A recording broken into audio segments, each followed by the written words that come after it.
Florida's historic places, St. Augustine. On the east coast of Florida is St. Augustine, the oldest permanent European settlement on the northern American continent. When the Spanish explorer Menendez arrived off the coast of Florida, it was August 28, 1565, the feast day of St. Augustine. 11 days later, he and his 600 soldiers and settlers came ashore at the site of a Timucuan Indian village. He named the village St. Augustine.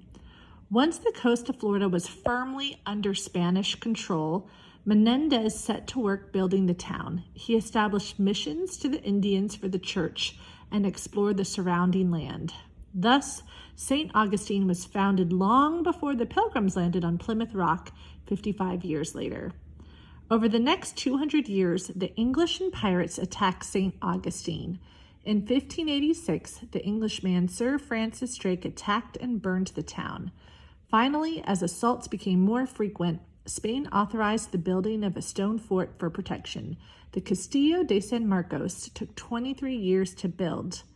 That is the modern-day fort when you go to St. Augustine. Once it was in place, St. Augustine never fell again to enemy attack. In 1763, Spain turned over Florida to England. St. Augustine was under British rule for 20 years. This was the time of the American Revolution. During the Revolution, Florida remained loyal to England. In 1783, Florida was returned to Spanish rule. This time, it remained under Spain for 37 years. The Spanish left for the first time when Spain sold Florida to the United States of America. In 1821, at a colorful ceremony, U.S. troops took possession of the territory of Florida, including St. Augustine, the capital of East Florida. That same year, a yellow fever epidemic, similar to a pandemic, brought death to many. Also, uprisings by the Seminole Indians developed into the Seminole War of 1831. This stopped the development of St. Augustine's economy.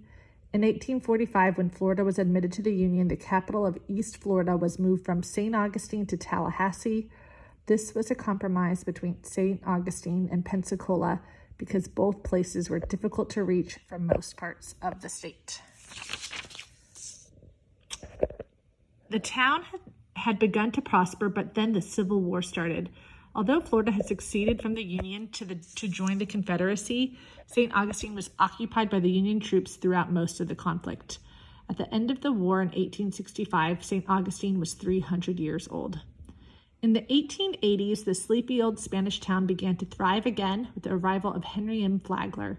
He developed the town as a resort. The wealthy and fashionable flocked to St. Augustine. At the same time that Flagler started his hotels, he purchased the surrounding railroads. This marked the beginning of the Florida East Coast Railroad.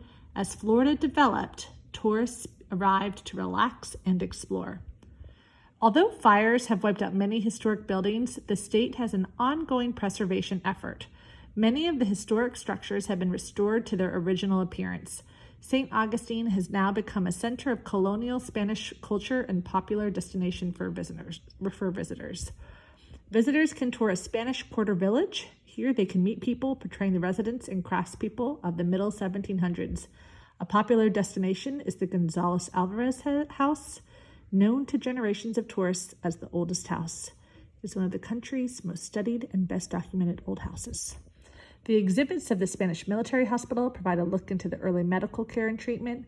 In the Government House Museum, the complete history of St. Augustine is shown through archaeological artifacts excavated in the city and from shipwrecks off the coast of Florida. The Castillo de San Marcos fort is a particularly popular place for exploration. St. Augustine has a long-time reputation as a charming and quaint city. It attracts travelers from all parts of the world. This historic seaside town welcomes visitors with a relaxed style that is part of the reputation of Florida.